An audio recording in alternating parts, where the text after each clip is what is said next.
Hello. And we're live. I thought you were saying hamburger. Hamburger live.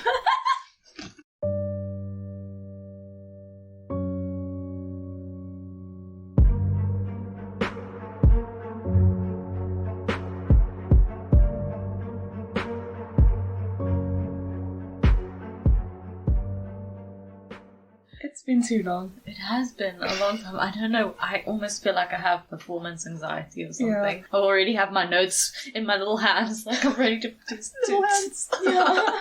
to say it now. It was so weird to do an episode on my own as well. Yeah, That but was strange. It went really well though. Yeah, it's so weird. I feel like I don't know what I'm doing anymore. Yeah, it's strange. It's been like 2 weeks. Oh wow, yeah.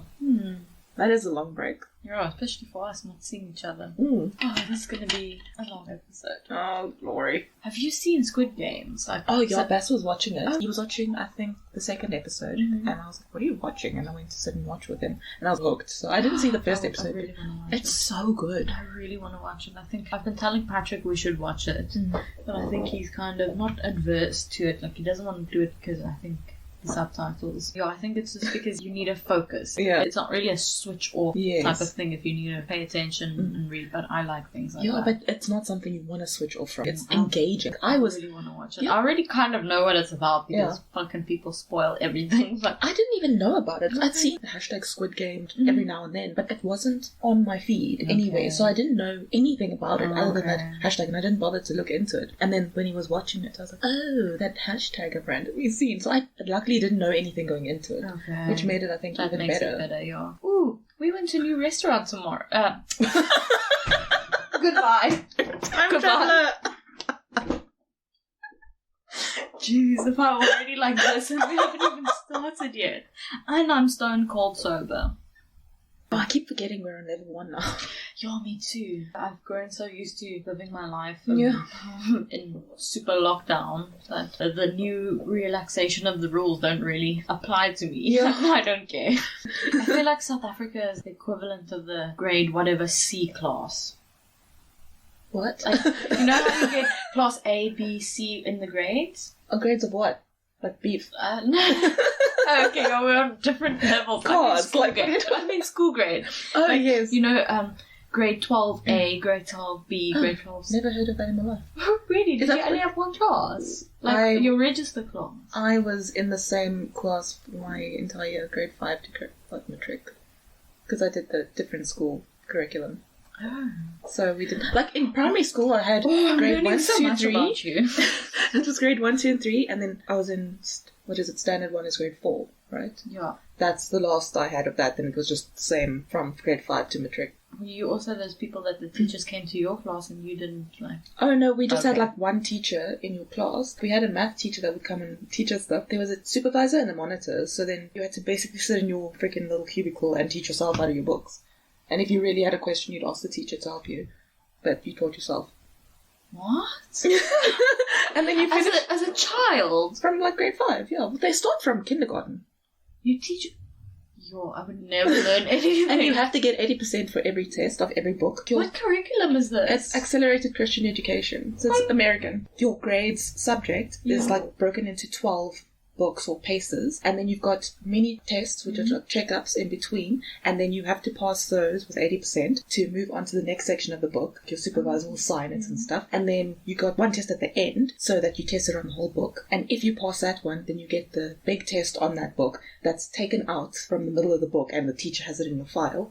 So when you finish that book, you hand it in, the teacher checks that you've done everything, gives you that test, you sit in the table in the middle of the class so you can't cheat, you just have your pen and your pencil and whatever. And you have to, from memory, you have to do this test. If you get under 80%, you fail. And they give you the chance to erase your test and write over.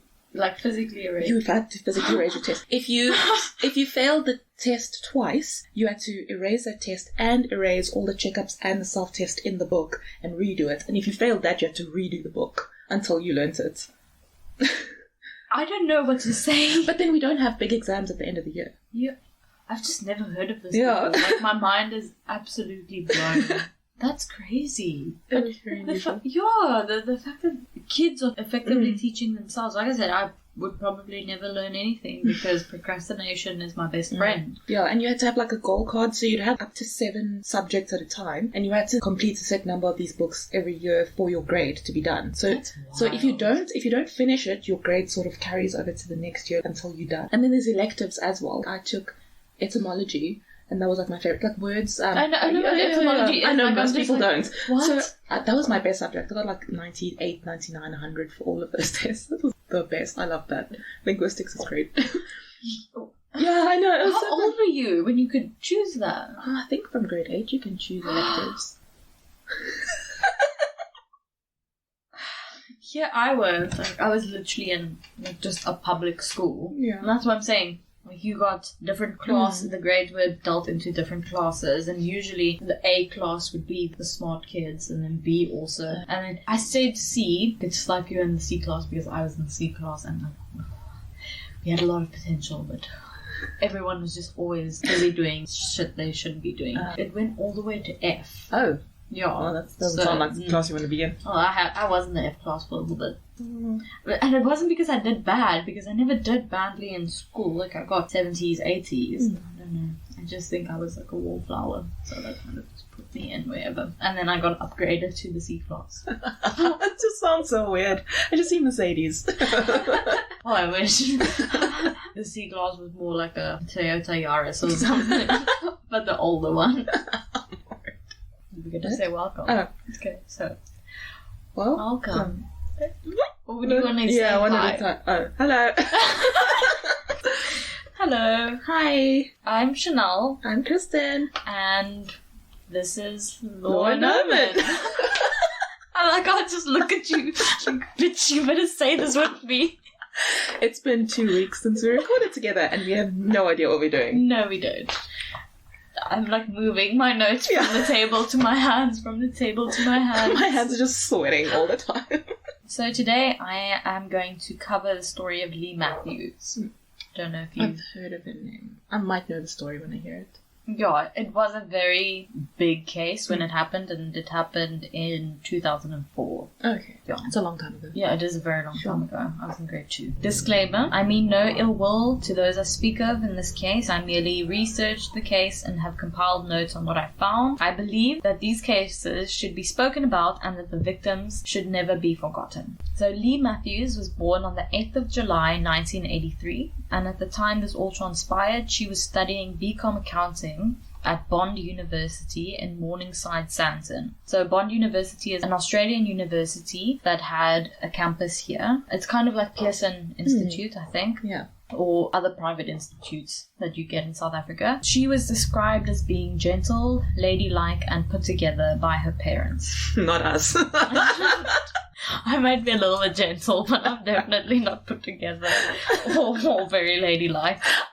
I sneezed earlier and it was so loud and violent and I like doubled over and I'm like, I just wish I could sneeze like a girl. Like Chanelle has the cutest little sneeze and I sneeze like a man. It's terrible. So she was studying BCom accounting, like I said, and she had plans to become a chartered accountant. So very smart. Yeah. In 2004, Leigh was turning 21. Her parents said in an interview with Crimes Uncovered that they saved money leading up to their... So they had 2 children. Okay. Leigh and her sister. I can't remember if her sister is older or younger, but it doesn't really matter. Yeah. So leading up to both of their children's 21st... Oh, it was her older sister. Okay. If I just read further on. Okay, so they could decide what they wanted to do with the sum of money that their parents had saved for them. What they wanted to do with it for their 21st was up to them. Wow, that's very That's generous smart. of their parents. No, and also very smart. Yeah. Like, obviously very generous to save money for that long. But yeah, to tell your kid, listen, this is what you have, do with it what you want. If you want to throw a party, do a party. Leigh decided to host her own birthday party that would take place not long after her actual birthday. I think her birthday was like on Thursday and her birthday party would be on like the Saturday. Okay. She was going for Pirates of the Caribbean theme. She also wanted something quite specific as a gift. Leigh's mother was given a 49th birthday present by Leigh's father the year before, and he had given her a tanzanite ring Leigh absolutely fell in love with the ring and asked for this as her birthday present. On the 8th of July 2004, the family went out for dinner to celebrate Leigh's birthday, and she got her wish, a stunning tanzanite ring, and she was over the moon. After dinner, Leigh returned home with her parents and her sister. I think this might be when they gave her the ring, but also it doesn't really matter if they gave it to her at dinner or at her house. They gave her the ring that night. So they all settled in for the night, and the next morning was Friday the 9th of July. Leigh got up to get ready to go and attend classes at campus. She took her tanzanite ring with her, but she put it in her jean pocket. She didn't wear it. I don't think she was a very flashy person. That would scare me though. Sorry. Something expensive. I would be touching my pocket the whole time. Like, it's going to fall out. It's like, I'd feel safe if it's on my hand. Yeah, you turn it with the band, with the stone inside if you really don't want to show it off. Yeah. I don't know, maybe the ring wasn't the right size? Maybe. I don't know. Maybe she just wanted to show her friends what it looked like, but she didn't want... Yeah, but I know what you mean. I'd also be too scared to just put it in my pocket. I've lost so many things from putting it in my pocket. Or I just forget it there and it goes through the wash. Well, like my boyfriend's passport went through the washing machine once, so... Oh, my word. He never empties his pockets. Oh, gosh. When she got to campus, she met up with friends and they went to buy something in preparation for another person's birthday party. That was either that night or around the same time that Leigh's party would take place. This is when she noticed that she still had her mom's credit card from the night before. So she called her mom to let her know that she had the card, and they made plans that Leigh would meet her mom at 10 a.m. at the university's parking lot to give her back her bank card. At 10 a.m. her mom arrived, but Leigh was nowhere to be found. So Sharon, that's Leigh's mom, tried phoning Leigh and tried again and again, but still no answer. And in fact, the phone was turned off at this point. That must be so stressful. This was very unlike Leigh, because she always did what she said she would do. She was always on time. She was basically just a very dependable person. Yeah. And Sharon's irritation quickly melted into worry. Around noon, Sharon received a phone call from Leigh's number. Here I found two different sources of information. One person said Sharon had phoned Leigh's phone and someone had picked up, but I also heard that someone phoned Sharon from Leigh's phone, so it doesn't really matter. Point is, she answered the call. Obviously she was relieved because Leigh's number came up, or she thought Leigh would answer. And on the other end, it was not Leigh's voice that met her, but the voice of a man who said that he had kidnapped her daughter. Thinking this was a prank to fit Leigh's Pirates of the Caribbean theme, Sharon just laughed. The man on the other side of the phone got angry and said that this was not a joke and that he will kill her daughter if she did not cooperate. Sharon was completely flustered, shocked, panic-stricken, whatever you want to use to describe what she was feeling. So she dropped the line. I think just in shock, she dropped the line. She then phoned Leigh's father, Rob, and he got into contact with the kidnapper, and he mentioned how calm and precise the kidnapper was when communicating. Almost like he'd done this before. He did pick up a slight accent, but could not immediately place where it came from. The kidnapper demanded 300,000 rand in cash for Leigh's safe release, and he also said that the police should not be contacted. They went to multiple branches, they being the parents, Leigh's parents, went to multiple branches of their bank, I think it was Standard Bank, in order to get the money together, but eventually Rob did get 300,000 rand together. Her mom said in the interview she'd always thought all banks carry cash, and she quickly found out that's not the case. They had to literally drive around looking for branches that had enough cash, and they had to go to different ones as well. At this point, Rob decided that he needed to ask someone for help, but obviously he was scared to go to the police, so he decided to go and hire a personal investigator. The PI said that he would meet him, being Rob, at the nearest petrol station, and this was the one on William Nicol Drive. Upon Rob's arrival, the PI told him that they need to go and get the police involved. They needed backup. They couldn't do this alone, and Rob decided to contact the police, and as soon as they were on board and caught up, they told Rob that he should call the kidnapper to let him know that due to such short notice, they could only get 50,000 rand together, and basically ask him would he would he accept this money to release Leigh?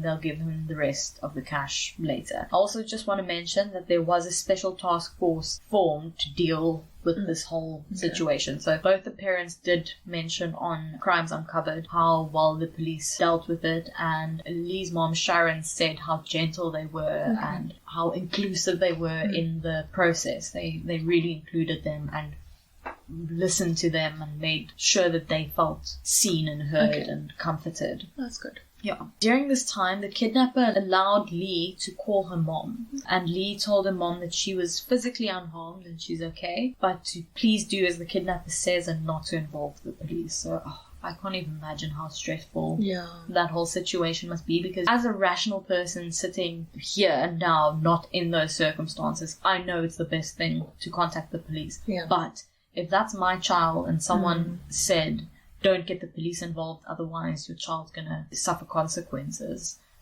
I can't even imagine the internal struggle you must be going through, you know. So when the kidnapper called again, the police helped Rob by almost coaching him through the calls. He accepted the 50,000 rand in exchange for Leigh, and a meeting point was set up. It was at a bridge at the R55-8 off-ramp. Rob had to stop at the bridge and flash his headlights 3 times as the signal for the kidnapper. He was told that once the money had been counted, Leigh would be returned unharmed. Superintendent Siva Pachai accompanied Rob in his car. He was lying on the floor of the back seat, and he also covered himself with a blanket so that he wouldn't be noticed. But Rob was scared that this could jeopardize the plan and Leigh's safety, so he stopped and let the police officer out of the car. He was just too scared, too nervous. And on that note, Rob missed the off-ramp to the bridge, either because he misunderstood the directions of the kidnapper or because he was incredibly stressed and missed it by accident. When he missed the off-ramp, the kidnapper called him and he was incredibly upset. He was like super mad. So he must have been looking at him. Like, this point, I was like, how did he know to call when Rob missed the off-ramp? So he must have been watching him. I don't know. Anyway, he was incredibly upset and angry that he missed the drop-off point. Rob told him that he's going to take the next off-ramp and that he would still meet him there as agreed. It's just obviously going to be a little bit later. And Rob mentioned during this time, during the outrage that the kidnapper displayed, the kidnapper's accent slipped. It was almost like he was holding his accent really well together. You know, I'd assume, like I am, really focusing on how you speak English, whatever, but in that outrage his accent came out and Rob recognized it as an Indian accent. At the meeting point, Rob flashed his headlights 3 times and then heard a knock on the window. A man wearing all black with a mask over his head collected the envelope of money and ran back to his car. Rob waited around, fearing that he could possibly have been followed, and I also think waiting around for them to tell him where he could pick Leigh up. So he was just basically driving around. He didn't want to just go straight home or go straight to the police station. I think he stopped at a petrol station again and just waited for a little while. He said in Crimes Uncovered that he remembers how cold that night was and that Leigh had only a thin cardigan that she wore to varsity that day, and he was worrying about how cold she must have been. Like, when he said that, it broke my heart because it's just such a parent thing, you know. Silence from the kidnappers. Like, didn't say anything, didn't say when they could come pick her up, anything like that. No news on when they could get Leigh back, where they could get her back, and they spent the entire night at the police station waiting for the call that never came. Even when they tried to call Leigh, her phone was off again. I watched footage of them on the news pleading for the safe return of their daughter, and it broke my heart. Like, they were visibly distraught and tired, and it's just sad because I know at that moment they still had an inkling of hope, and to know the result of what happened is just, it really is heartbreaking. So many calls would come in from people showing support, possible leads, bogus leads, and even psychics, because they always involve themselves in these situations. The Johannesburg Serious and Violent Crimes Unit installed more telephone lines and created a 24-hour rotating unit to help with the sheer volume of calls that were coming in. What started out as a task force of 10 grew into 150 investigation members. It was really a big case, and I think it was quite big in the media as well. The dogs were brought in to help. There was a British agency that specialized in kidnappings that also helped. Security companies offered their services, but still nothing. Days passed and the case grew cold. On the 21st of July, Elliot Makobela was cutting grass for thatching at Thorntree Conservatory in Walkerville, where he spotted the body of a naked woman lying in the veldt, a bullet hole in the back of her head, and 3 other bullet wounds. He ran to the nearest place to call the police because he didn't have a phone. And by 3:30 that afternoon, the police confirmed it to be Leigh Matthews. Elliot told the police that he was sure that she was not there the previous day because he had been cutting grass in that exact same spot the day before. The police had also searched that area days before that. It had turned from a kidnapping investigation into a murder investigation. 12 days had passed since Leigh was kidnapped. So the body was in the early stages of decomposition. There were no fly eggs or bugs that you would normally expect to be present on a body that had been killed and dumped there for an extended amount of time. She was clean, including the soles of her feet. So she hadn't been walking or wasn't barefoot or anything like that. And peculiarly, she had freezer burns on part of her body. And they definitely knew that she was not killed at the scene. It didn't seem like it, at least. 42 days passed with no new leads. Enter Pete Bielefeld, who we've spoken about. He was an absolute amazing investigator. On the 24th of August, my sister's birthday, 2004, Pete Bielefeld officially took over the case. Pete said that the first thing he did was familiarize himself with the case and the victim, as he did previously when he did Sybil Zander's case. That's always the first place he goes to, is getting to know the victim. He had no interest in the documentation and cell phone records that were given to him on all the leads that the previous investigators had on the case. He started at the very beginning, at Bond University. He re-interviewed the original witnesses. There was a student who saw Leigh walking towards a campus building early in the morning, and Leigh's friend also said that she had seen her that day, and there was another person that saw her walking towards her car as well. Using the signals from Leigh's cell phone and where it pinged, they could establish the movements of the kidnapper. On the day of the kidnapping, they could tell that Leigh's cell phone was used in the vicinity of Bond University until 10:22 a.m. The cell phone was used in the Walkerville area between 12:24 and 12 minutes past 2. Between 2 minutes to 7 and 3 minutes past 7 at night, the cell phone was used in the southern suburbs. The last call was made between 7:30 and 9:20 in the Walkerville area again. Pete Bielefeld then got the team to re-examine the forensic evidence, and they found some tape further away from the crime scene. So, obviously, this is how many days? 42 days after they discovered Leigh. Pete made the team go back to where they discovered Leigh, and they combed the place again, and they found these pieces of tape that must have been missed by the original investigators. So Bielefeld read through the autopsy report, which stated that Leigh had been shot 4 times with 9mm rounds and had been dead for more than a week before she was found. As I mentioned, the frostbite or freezer burn, which indicated that she had been kept in a cold space for an extended period of time. So Bielefeld believed that kidnapping took place at Bond University. It makes sense because how her cell phone pinged. It would make sense that she had gone missing between then being in Walkerville. Why would she have just randomly been in Walkerville? I mean, she was probably just going to a car or going to meet her mom. That's exactly what she was on her way to do. We found out later. Bielefeld believed that the kidnapping took place at Bond University because the last person that saw Leigh was a fellow student, and they said they saw Leigh walking alone towards the parking lot. Bielefeld obviously spoke to Rob as well, and that's when Rob mentioned the fact that the kidnapper had an Indian accent. Bielefeld decided to take this information and run with it. He asked the Crimes Intelligence Unit, that was focusing on Leigh's phone's signal and where it was used to cross-reference that information with the cell phone belonging to an Indian student who was also studying at Bond University.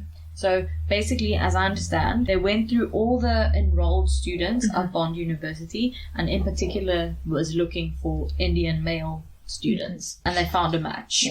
Donovan Moodley. They found out he owned a 9mm Taurus Parabellum firearm. He also owned a Ducati, and Pete decided he's going to go and pay a visit to Ducati. And to his surprise, the manager told him that Moodley was a regular customer, and that he actually recently brought in his bike for repairs or maintenance, something like that. And he did this around the time of Leigh's kidnapping. Okay.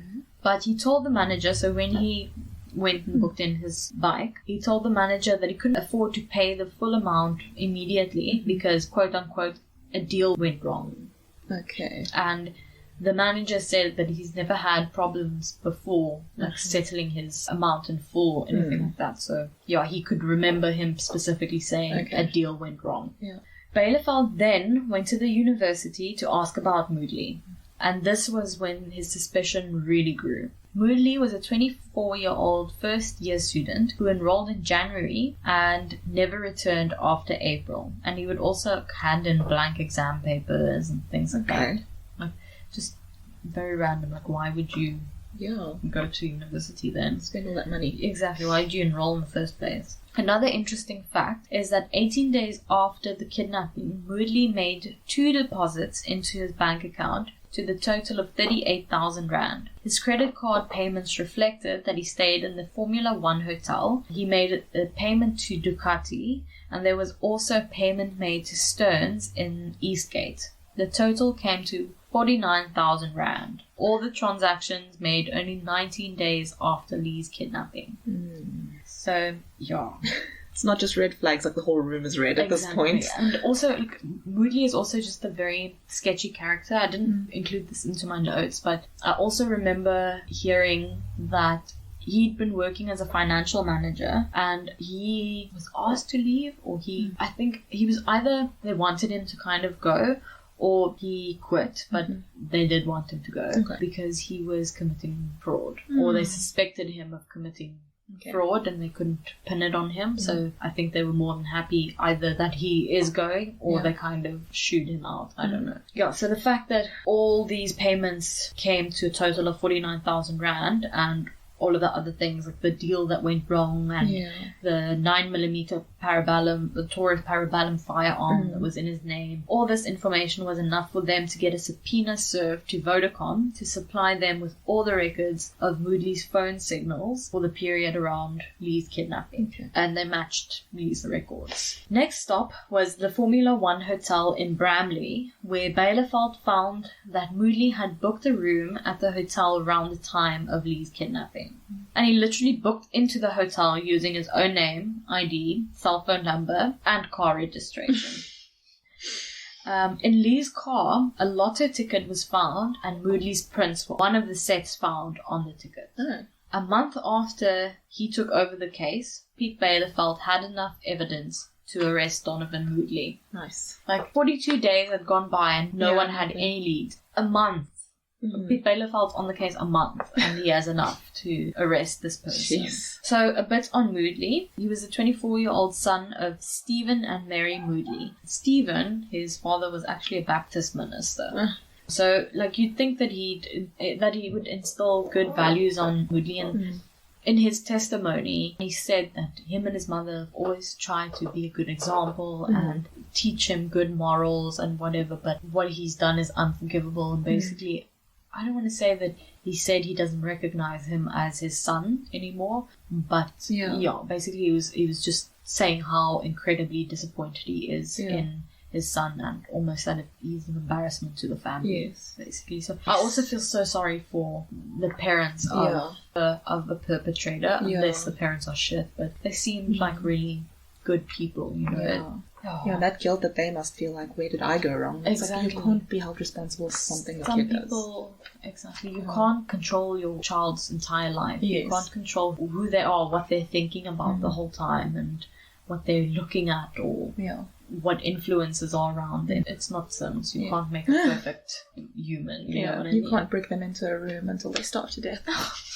or drowned them. So at 21, Moodley was promoted to the financial manager of the company he worked for and remained there for 3.5 years before he enrolled at Bond University. This is where I said he committed fraud or whatever during that time. He seemed like a quote-unquote normal guy. Yeah. But criminologist Professor Annie Hesselink stated on True Crimes Uncovered that a person doesn't just wake up one morning and decide that they're going to kidnap and murder someone. There has to have been a history of serious psychological and emotional problems, consistent with people with antisocial personalities. She goes on to say that he must have had a history of emotional and personal problems, conduct disorders. So conduct disorders is a psychiatric syndrome occurring in childhood and adolescence and is characterized by a long-standing pattern of violations of rules and antisocial behavior. Features of conduct disorder include aggression,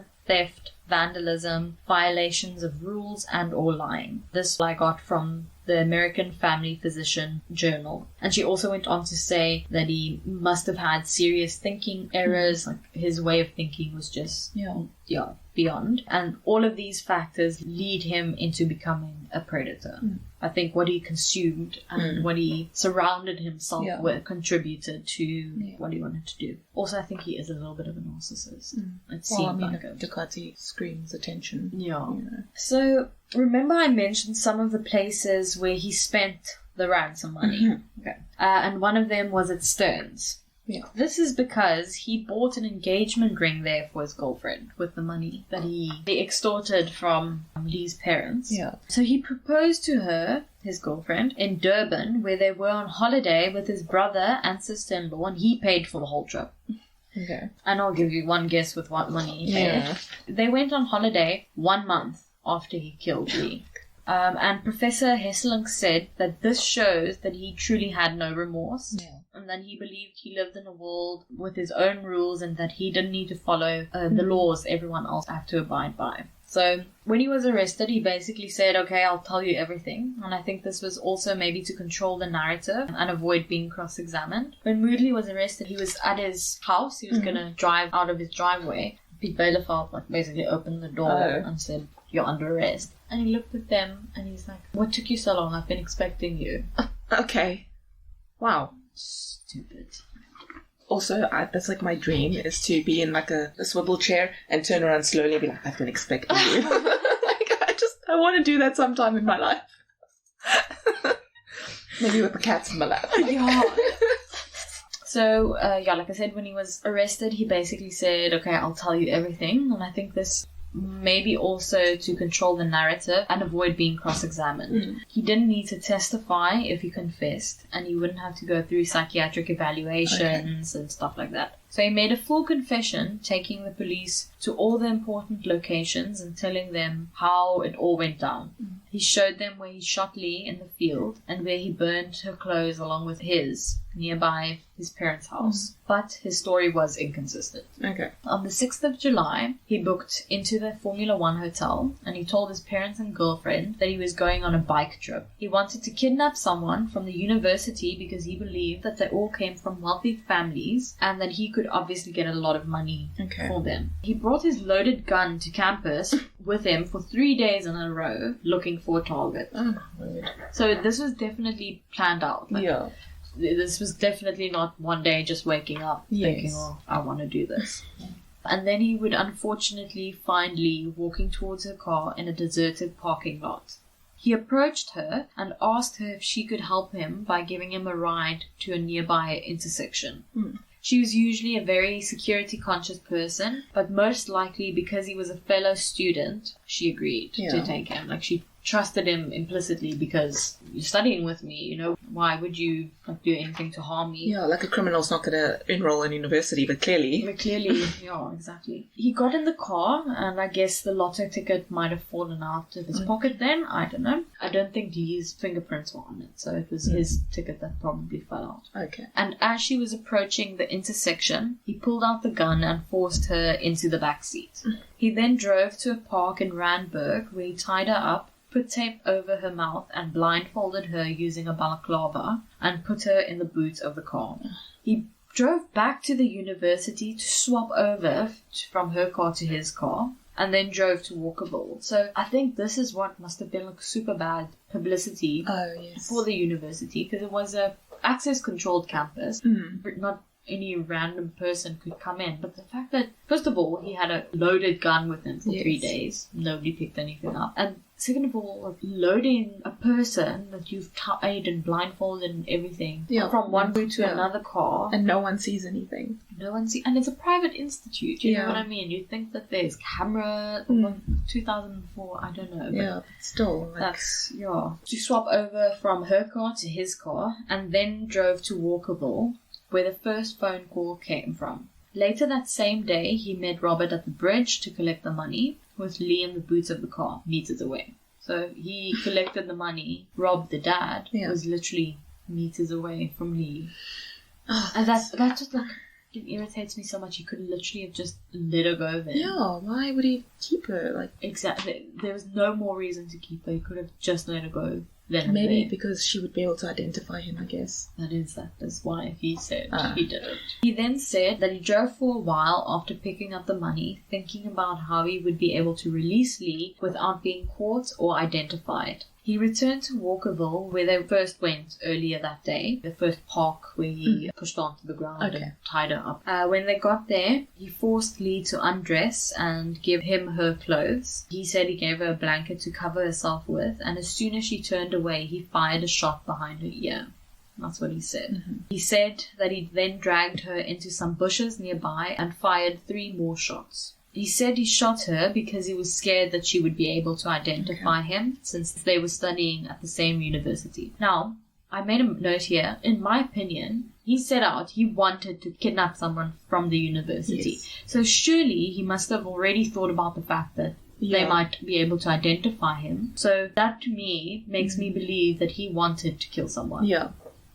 And I mean, especially if he's like, I didn't want to get caught, but then you're like, oh, I've been expecting you to the police. You obviously knew that you were going to get caught. Exactly. So to me, it seems like he wanted to kill someone. Yeah. He wanted money, because why else would you run the risk of kidnapping someone that could identify you, because they literally can study with you? Yeah, that's just stupid.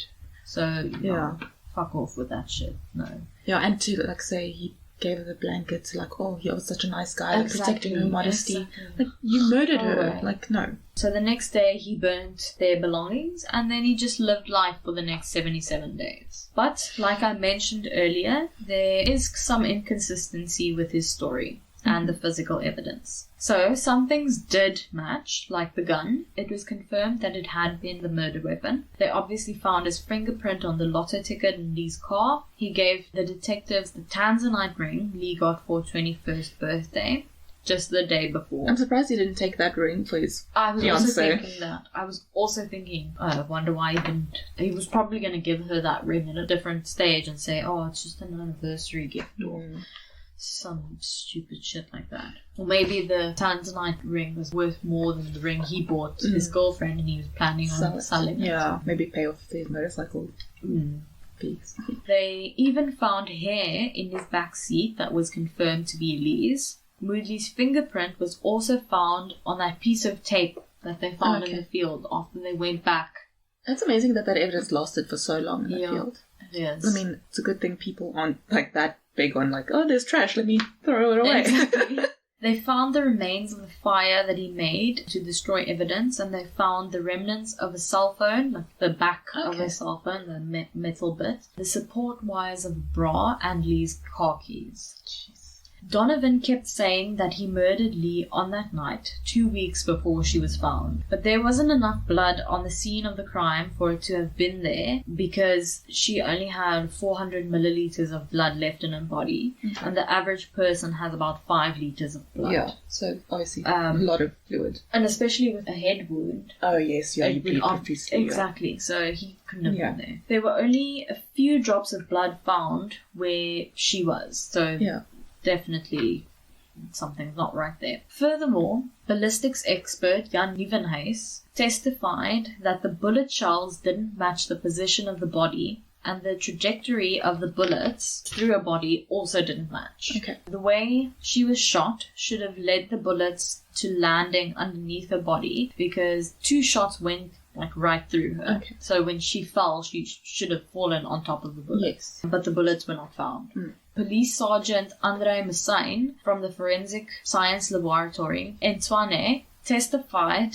that there was no normal insect activity or any fly eggs present on Leigh's body, as there should have been if her body was laying in the field for 2 weeks. That's a normal part of decomposition. Dr. Mervyn Manson, an entomologist, was consulted.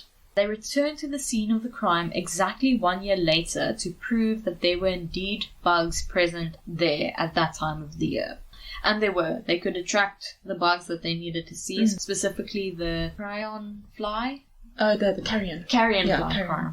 The carrion fly. Those bugs were present at the scene of the crime at that specific time of the year. So it's not like those bugs didn't exist there. Yes. You know what I mean? And you would expect to see just any insect life at that point. I mean, it's food for them, so they're going to come in. Or at least other wildlife as well. You have evidence of that. So the one thing that was found on Leigh was a funnel web spider. Professor Ansi Dippenaar, an arachnologist, explains that the funnel web spider needs to spin a web in order to catch prey and survive. The spider that was found on Leigh's body only had a few strands of silk surrounding it, and that it had not built a web yet, indicating that the spider had only been there for a very short period of time because it would have been unable to catch prey to survive. The freezer burns were also up for question. Along with the freezer burn, there was a pinkish mold that had been growing on her back, and this mold only grows in cold temperatures. One of the police officers spoke about the fact that lividity had already set in, and then there was indentations of the grass in the lividity, indicating that she had been moved. Like, I'm not 100% sure about how that exactly works, but that's what he said. All of this made them believe that she was not killed where they found Leigh's body, but they could still prosecute Donovan for murder. Moodley was sentenced to life in prison for murder, 15 years for kidnapping, and 10 years for extortion. Judge Labuskaghni said during the sentencing that it was clear that Leigh Matthews was not killed where and when Donovan said she was. And he is of the opinion that someone had to have helped him transport and store her body in a cold place, and that Moodley was protecting them. He went on to say that he showed absolutely no remorse and that he should be removed from society. Piet Bielefeld did also mention in an interview he did with Crimes Uncovered that he knows someone else was involved and he has names. He didn't have enough to prosecute them or to even arrest them. So the fact that someone else had to have been involved, because how did he carry her? He's a pretty skinny guy. Like, he's not the biggest person that I've seen. So I just find it difficult that he carried her body like the whole time, and that he could move her so easily from car to car. Like, a person is heavy. Yeah, especially when you're like dead and you're literally dead weight. Exactly. You're heavy. Exactly. And like in hospitals and stuff, it takes like 2 or 3 people to move a person. So yeah. And also, I would imagine Leigh would struggle, especially in the beginning. Before, I don't know, fear sets in. I think your immediate response is usually to try and fight. And I think it's very difficult to try and put someone in the boot of a car who is struggling a little bit. Leigh's parents spoke about how they were happy with the sentencing, but nothing will ever be able to bring Leigh back.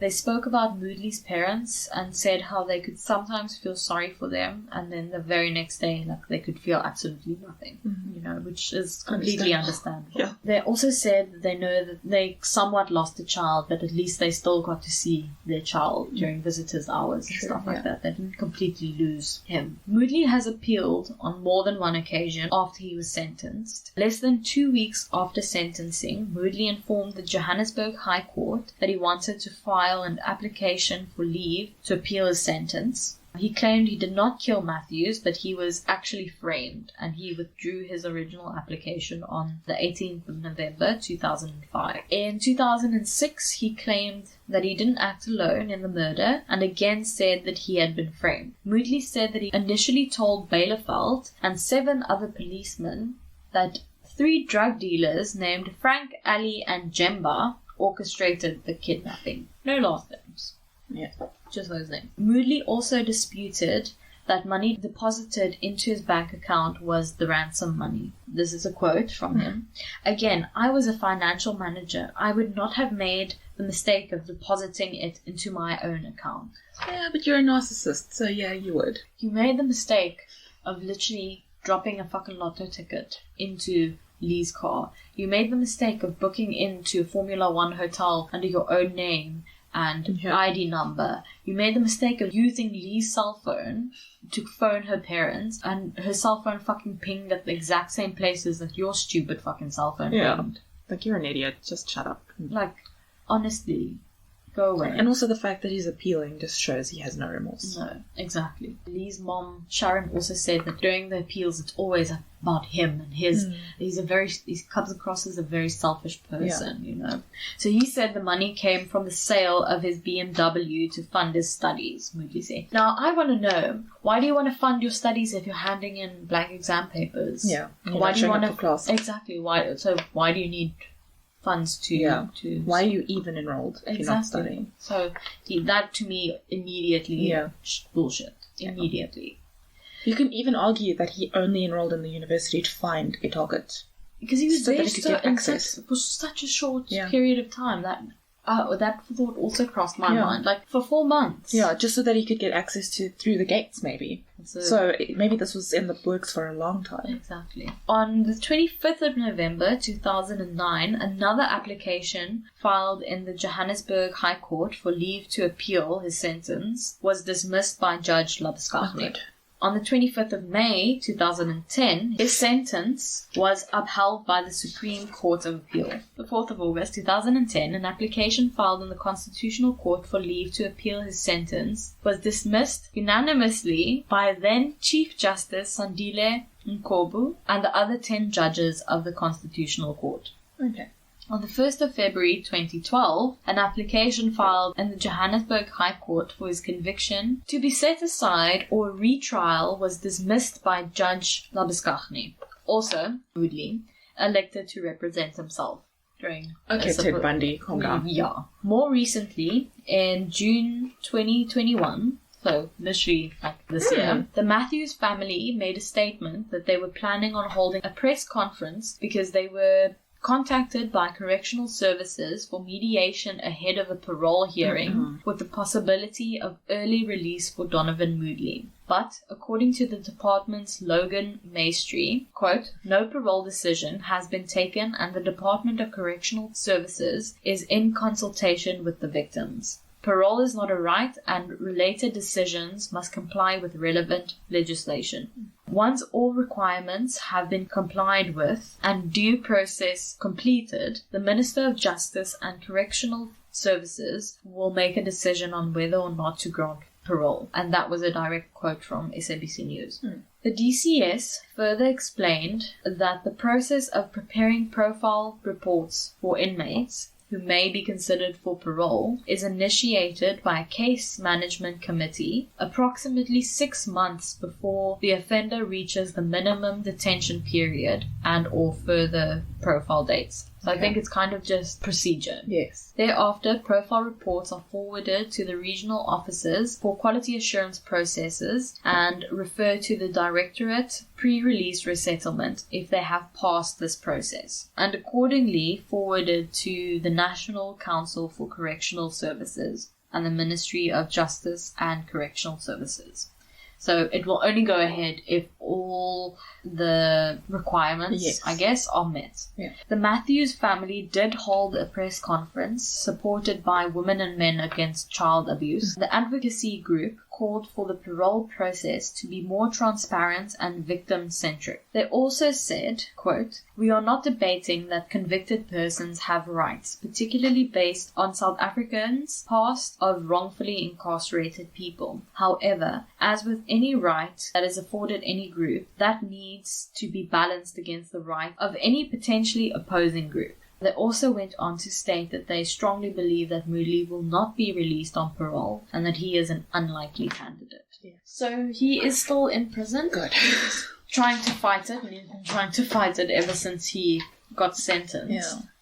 But I don't think he'll get it. The fact that the judge gave a harsher sentence than just life in prison, they added the 15 years for kidnapping and 10 years for extortion of 50,000 rand, I think shows that he won't come out. Yeah. I hope he doesn't come out. really He should rot in jail. Did his fiance break it off? No. Okay. So, first of all, when everything happened, obviously police were sent to go and retrieve all the things he's bought, as well as the engagement ring. Yeah. They showed up to her work and asked for the ring, and apparently she cried when she gave it to them. Obviously, shame. Yeah. But during the trial, I don't know now what the situation is, but during the trial, his fiance and his parents would be in court every day, and they would sit like right behind him showing support. Okay. They even wore like a blue ribbon, and that kind of became synonymous with supporting Donovan Moodley. Okay. Leigh Matthews' family wore a white ribbon. Okay.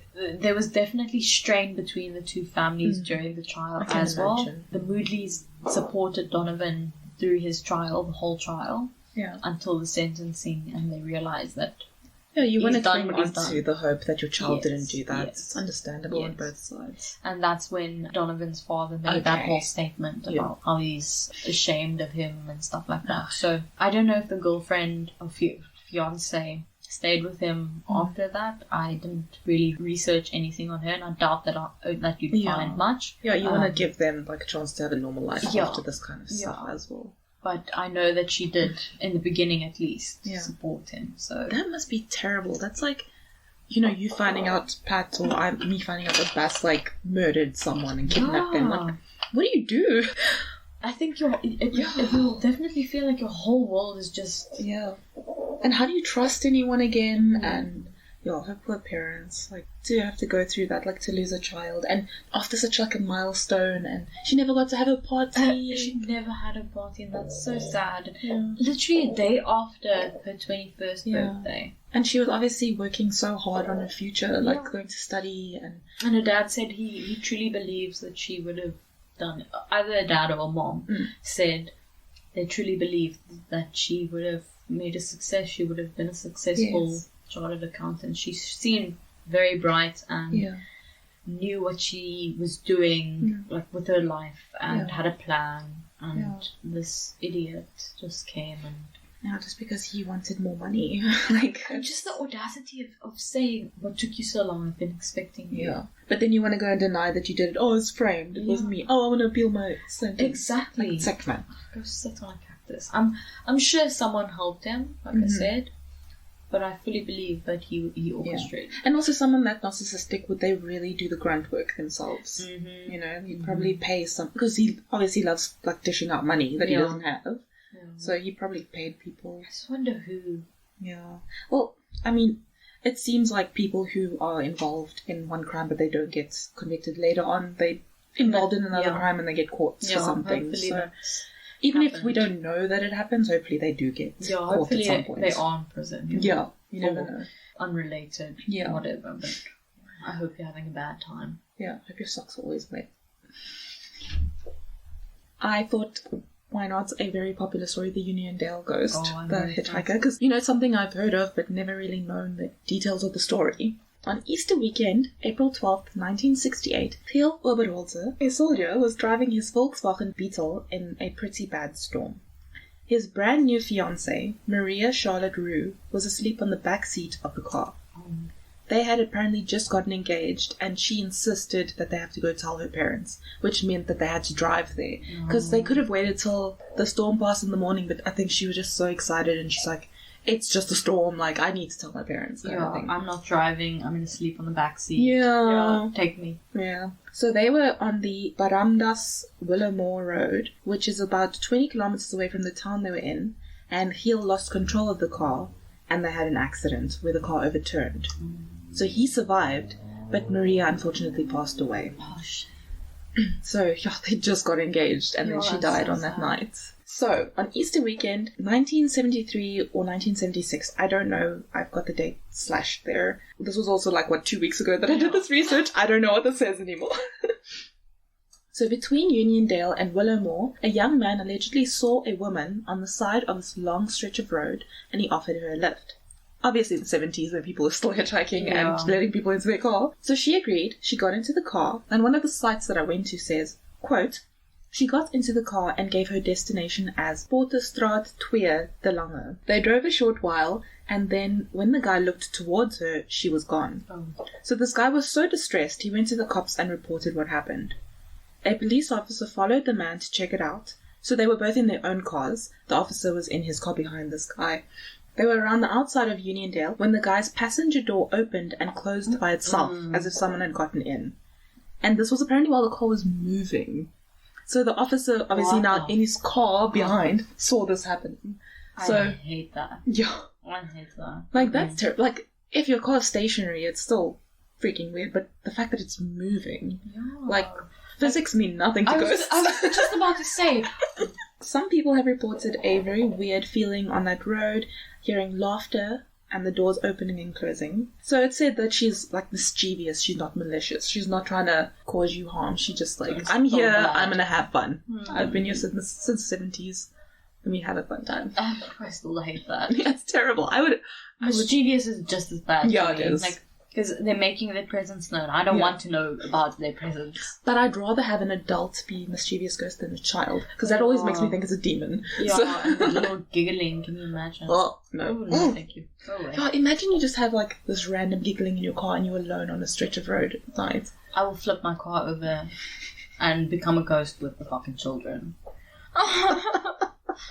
Like, I guarantee that. So in 1980, the Daily Breeze, a California newspaper, reported about this story. Andre Kutsia was around 20 years old. He was on his bike cruising down the road. And this is a quote. I was riding near the Baramdas turnoff. I don't even know if I'm saying that. Baramda. I mean, it's Afrikaans, right? Baramdas. Yeah, I think so, but I'm not. I was riding near the Baramdas turnoff, the site of the fatal accident a decade ago, when I felt my hair stand on end inside my crash helmet, and someone or something put its arms around my waist from behind. No. There was someone sitting on my bike, the shaken Kutsia said. So he accelerated to try and get away from this. Like, he was at 160 kilometers an hour. He was like, maybe if I just drive fast enough, this feeling will go away. Like, I'll get into a different area. When he was going this fast, he felt like someone was hitting his helmet. So, like, trying to get him to stop and slow down, and, like, you're going too fast. And he continued going the speed, and eventually the feeling of someone holding onto him went away. So this ghost was obviously like, you're going way too fast. I'm dead, but I'm scared. I'm dead, but I can still be scared. That's going on a t-shirt. So yeah, then the feeling just went away. I hate that. That's creepy. Like, Especially on a motorbike. Like, yeah, that's so dangerous. Like, you get a yeah. fright on that, you make one wrong move and you're in an accident. There was another story, I don't know why I didn't put this on here.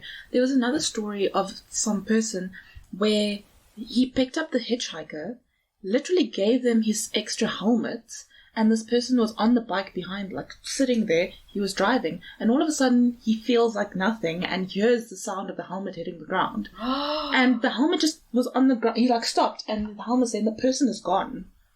Oh I don't know why that's not in my notes. I don't know what the hell I was doing. But can you imagine what goes through your mind? That must be terrifying.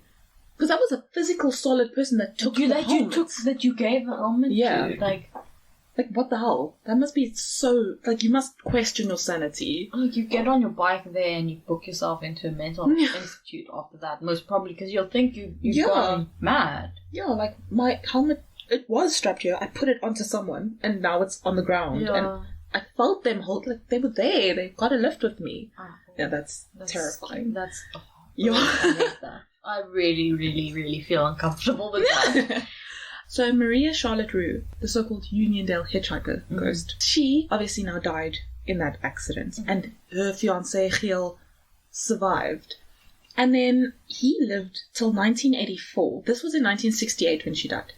He lived until 1984 when he died in a car accident. Oh, wow. So it's almost like he was supposed to go in that car accident. Yeah. And he got some extra time, and then he went in the way he was supposed to go, kind of thing. That's crazy. It's such a weird detail. I think he got married afterwards, after that, obviously. Oh, yeah. Because, I mean, they were young, it's 1970s, and you've got to live your life still. So, yeah, he, like, went on and had his life, and, yeah, then he died in a car accident, which is just so weird. That is very weird. What are the odds of that happening? Surviving a car crash and then just dying in a car crash. Yeah, and that's, I mean, it's like, what, 20, what?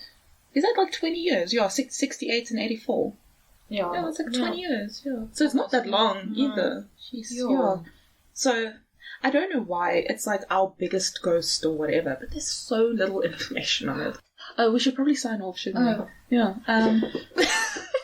You can find us on Instagram. And Facebook. At Law and Omen. Mm-hmm. And our website is lawanomen.com. And our email is info@lawanomen.com. Yep. And we're on Apple Podcasts, Google Podcasts, Spotify, Deezer, AfriPod. Our website also has the feature so that you can play the podcast from there. You should be able to find us everywhere. And if you can't, let us know and we will try and get onto whatever platform works. Definitely. And if you have any cases that you'd like to suggest or we got something wrong... Probably. You can drop us an email.